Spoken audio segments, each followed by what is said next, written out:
Looking awesome out there. Just going to do a quick run through of my updated Prado150 rig. As you know, many people call this the shopping car. Well, it probably can be used for the shopping car, but it has way more uses than the shopping car. It is a very capable vehicle, and if you go down and watch a lot of my other videos on camping and full driving, it actually surprises me every time I take this out. Now, my vehicle is a Prado150. It's a 2015 model. It's the last of the 3 litres. It does not have a DPF, and I've done 230,000 kilometres with it. For the later part of its life, I have done the servicing of it myself. I change my oil every 5,000 kilometres. I do my fuel filter every 20, and I keep it regularly maintained. If I have any dramas or there's anything I don't know or it's a bit beyond my capabilities, you would see Dan from Dan's Automotive. He's in some of my videos. I refer to him, or I take my car in and get him to do whatever's required at all. I'm very impressed. I'm very impressed with this. If you're looking for a full drive that's not a big Land Cruiser V8 and still yet a capable vehicle, you cannot go past these Prados. I'm very happy with it. I would not go out and buy a 200 series Land Cruiser after owning and using this vehicle. The traction control is absolutely amazing. I don't have diff locks, and I have been asked if I do have diff locks when people have watched this vehicle go through. Obviously, if we did put diff locks in there, it would be a remarkable vehicle, but original CVs, it's got a 2-inch lift, fulcrum suspension, so I've done the 2-inch lift, springs and shockies. I've also got airbags in here. Now, the airbags are mainly for if I was going to, which I have done some towing. So I got my suspension from Toowoomba Steering and Suspension. Dennis, he's a wealth of knowledge. If you ever need any advice or assistance, and of course buying suspension, then he's the man to go to. He's in Toowoomba, and I highly recommend Dennis. So thanks, Dennis. Your advice that you've given me so far has been impeccable, and I've got the right suspension in relation to what I do for full driving. Anyway, without wasting any more of your time, I'm just going to go through this vehicle. So, as you know, I've probably harped on this. I've run the open country Toyos. They're the RT, so they're the mid-range, I suppose, between an all-terrain and a mud-terrain.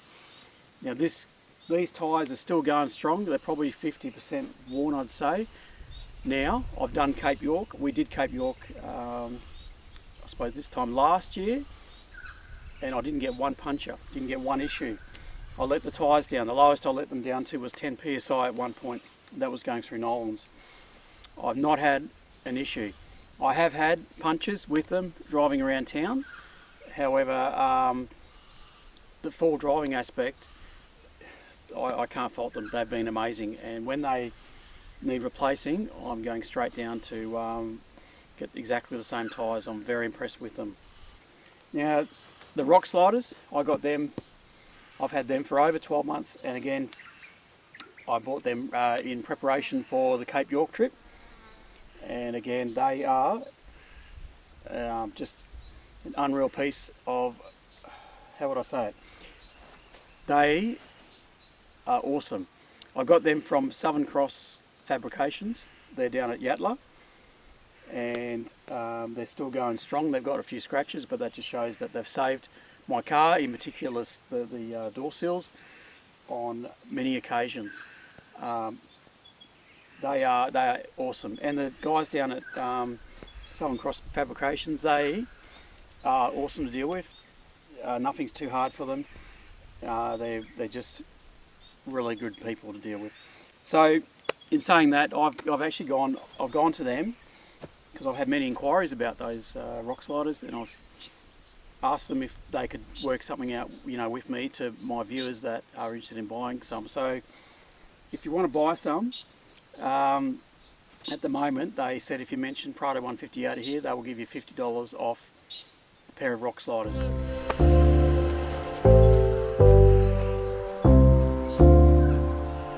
Hope you like my hat. It's my Father's Day present. Thanks, Chloe. Alright, so the Bullbar. Nothing too special about this. It's an Ironman Bullbar. I'm just happy with it. I like the look of it. It works for me. And it has my Ridge Rider winch there, which is the 3,000 pound one. Bullbar's been awesome. Winches work perfectly. No issues. I've got a light bar on the top there. I found if I put it down here, I just discovered there was a bit of wind noise, so I put it up the top. I got this Bullbar from Ironman in Toowoomba, and I fitted it myself along with a winch. It's been great.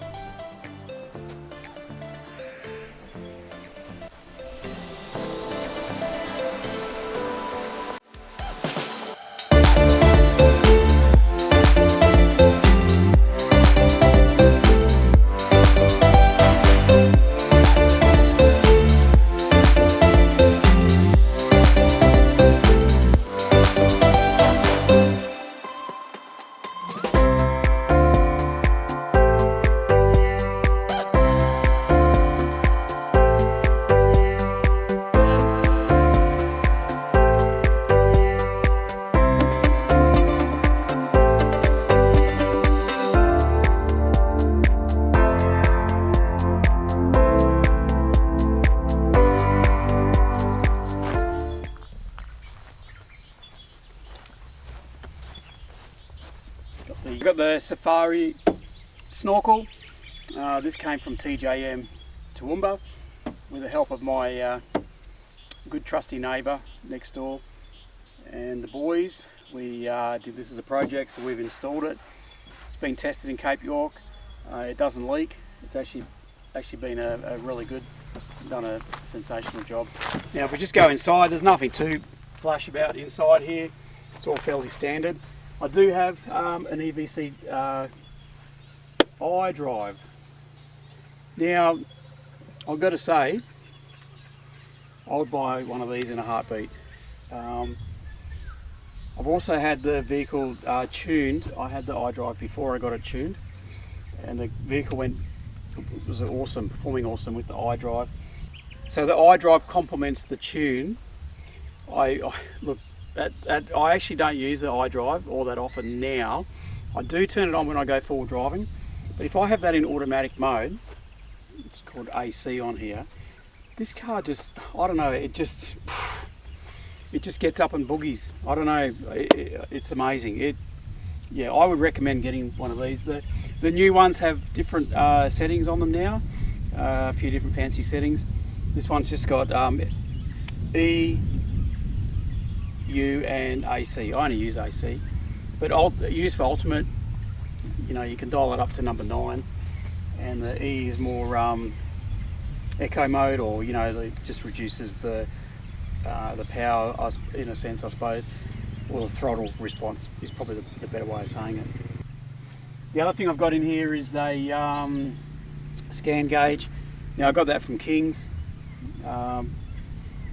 Whatever you think about King's, I can recommend that. It's been great for my purpose. Things I use or have helped me is the voltage, the temperature, because in these Prados, if your temperature changes a little bit, the needle doesn't really move. The needle starts moving probably when you're getting towards where things are getting a bit too late. So that's been very good for me. And I think I've cleared one code on that, and that code was because in one of my vacuum hoses there was a hole in there, which I'd made by taking the hose on and off, and it was a little bit brittle. So he picked it up and gave me a fault code, and I looked up that fault code and I knew straight away what the problem was. So I went down to the local auto shop, Auto Barn in that case, got myself a little bit of vacuum hose, and yeah, sorted. Whereas normally you get an engine light come on, you go, oh, what the heck, what's going on here? You know, got to take it in and pay lots of money for someone to work it out. But yeah, it worked out very well. Something simple but effective. Bought one of these from K-On. It's a bottle opener. So the only thing is, when you're putting your trailer on, or your caravan, or whatever it is on your tow ball, I have hurt myself a couple of times, stood up, went bang. So you just got to know that it's there. And we've taken the surround off the rear camera here, and it just broadens the view, which has been great. Yeah. Well guys, we'll just jump under the bonnet. So nothing too much going on under here. As I said, I'm running the 3 litre turbo diesel engine. It's working a treat. I haven't done the injectors yet, but I have got them under constant, I don't know, what's the word, review, or they get tested, making sure with Dan. So I'm going to keep them going for a little bit longer. So underneath, or over here I should say, the second battery is a supercharged 105 amp hour deep cycle battery. Now I have cleaned the EGR, cleaned that out, and I do regular services, oil change every 5,000 Ks, and I change my fuel filters, or fuel filter, the main one anyway, at least every 20,000 Ks. It has had its belt replaced, but that was a fair while ago, so that was at, they're due at every 150,000 Ks, the timing chains on these, or timing belts. So if I go over to the driver's side, I've got a supercharged 105 amp hour deep cycle battery. Nothing flash really with that. I did buy that battery from Auto Barn in Toowoomba, and I have to say that, as basic as it is, it has gone through hell and back, and it is still going. So we had all sorts of dramas in Cape York. If you remember watching my videos, or if you want to go and have a look at it, with my alternator dramas and another different type of DC charger that I had that wasn't working properly. So, you know, it's had a hard life, I could say. It's still going okay. The battery got a bit low this morning, down to about 30%, and the solar panel has brought that back up to where it should be. So I've got to say, it's probably due to be replaced. I did a load test on it, and it was only still just in the green section. However, though, it does drop in volts the next morning when I get up after camping and I haven't run the engine.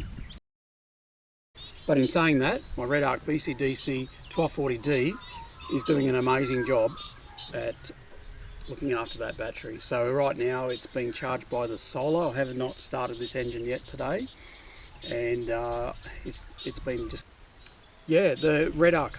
I can't talk good enough, I can't speak enough about the Red Arc. Done the cheaper version of a DC charger, didn't work. This one here, I've had no troubles since putting it in. Runs like a dream. Charges up when the car starts, charges it on solar. I just got no, I would well recommend, if you're doing any type of electrical system in your car with a second battery, don't muck around. Don't go and buy the cheaper stuff. Go straight for Red Arc. You won't look back. It's worth spending the money. It is an investment. They're not cheap, but for long-term jeopardy and hassle-free motoring, camping, going in full drive, running your fridge at the back, I highly recommend it. I'm out here camping at the moment, so I've got everything set up. So this is what I do when I'm on my own. It's fairly easy. I don't mind sleeping in a swag once in a while. So I'm just going to take you through what I've got in the back there. I have made some changes probably since the very first time I did a rig run through. So I've got the two drawers there. One's the Kings, one's the XTM. And inside there, I had a bit of a tidy up moment. So probably hasn't been done for 6 months. So inside there I've got various different bags. So I've got, you know, my coffee and tea and stuff in there. I've also got my plates and cutlery and all that kind of stuff. That's in my top drawer. Frying pan, all that. They're all in bags. And those are the Kui canvas bags. So in saying that, if you want one of those bags, they are amazing, amazing bags. As you can see, they come with a clear top. They do a big range. They make swags, fire pits, all sorts of stuff. Jump on their website. I'll leave a description below. It's Kui Canvas. They're an Australian company based out of New South Wales. And to top it off, they will give you guys 15% off if you use my code. Okay, and I'll put that in the description, and the code should be here, just here coming up now. So jump on their website, have a look at their stuff, and I'm using it right now, and it's been amazing. I've organised my drawer with bags. So when I do go camping, it's just a matter of, you know, pulling them out, putting them on the table, you know, whatever, and getting out what I need. In the bottom drawer, bag down the back. The other thing too, they're just easy to pull out. So you can pull out that one, you can go down and grab the one at the back, no worries at all. So in the back there, in one of those Kui canvas bags, I've got my recovery gear. So I've got a snatch strap, tree trunk protector, and some other items of, you know, recovery. So they're down the back, and there's a bag in the front there, and that's just got, I suppose, an extra light, LED light, strip light, you know, for camping, and some other just, you know, little bits and pieces. It's got a few bits and pieces there for camping. And then the table, Joshua made the table for me, so that's an awesome bit of gear. Thanks, Josh, you've done awesome. I've kept that. I'll make one, but nothing beats using something that your sons have made. Is the King's fridge. It's been working a treat. It's virtually been on 24 hours since we installed it.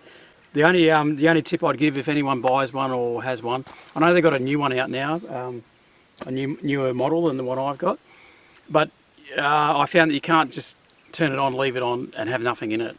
So when I haven't got it filled up, I leave bottles of water in there. Just I don't know what it is, I don't know how it works, but the cooling doesn't work very well if you don't have anything in it. Other than that, it's been working a treat, running off the AGM battery, which is not failing, but it's coming close to failing. So water.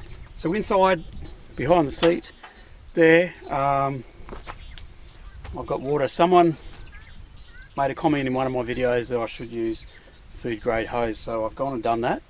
So thanks for that advice. And yeah, basically, you know, it just turns on. There we go. Runs on gravity. Simple, effective, does the job. And we've been using that type of setup for quite a while now. And you can probably put a pump in it and, you know, do that. But I haven't done that, and it works a treat. So the 20 litre jerry can's located behind the back seat on the passenger side. So I've got the K-On shelf there in the back, and the K-On carrier, you know, to stop things, you know, coming through. I've had that for a while. Again, I bought that ready for Cape York, and you know, it's just, you can't put things too heavy up there, but you know, if you want to put towels, and I put this, I just pop that up there. It folds down into a little thin piece, so I just pop that in there. And whatever else you might want to put in there that's nice and light, just out of the way. So that's been a great addition, you know, to the car. So let me take you in side, the back, a new addition is my new toy, which is a thumper. It's a King's dual compressor, and I've used it a few times now and it's been awesome. But before I go and show you, I've got the cord in the back here, and yeah, I'll just set it there and plug in the piece to pump your tyres up. Awesome. It's all been hardwired in, thanks to Chris from Marshall 4x4. It was a bit of a project that we did. So, alright guys, so I'll just take you inside here. So just in the back here is my water tank, 20 litres, and the thumper King's compressor. So it's all, you know, hardwired in with some fairly thick cabling, thanks to Chris, and she works a treat. The only thing what I want to do is, probably could take that off, is there's a little switch here and you've got to reach down to turn it on. So I haven't probably finished it, but Chris is going to help me out. We're going to take this cover off, apparently you can do it, and extend the switch to here somewhere. So it's just a matter of reaching in and turning it on, and away you go. So yeah, just little things like that make life a little bit easier when you're, you know, pumping tyres up and that kind of stuff. So very, very, very happy with it. And look, overall, nothing's outlandish here. We haven't spent stacks of money. You don't have to. You know, you got mates or people that you know, you can do a few things yourself. And I think it's a personal opinion. I know some people don't have the time, but it is nice to do some of these projects yourself, get your kids involved, and it might take you 3 times as long, but at the end of the day, it's your project and you can say, oh, I did it. The other way you can do it is drive into your TJM or 4Drive place or whatever, leave your car there for a day or two and say, this is what I want done, and drive out with it all done. And sometimes that has its place as well, but some of these projects I've really enjoyed doing with the kids. Now, some of you might ask how that's going to go with the compressor getting hot right up next to this here. I'm not sure, I don't have an answer to that, but I will tell you how it goes. I'm going to give it a try and just see what happens. If it doesn't work, it doesn't work. I'll have to go back to the drawing board, but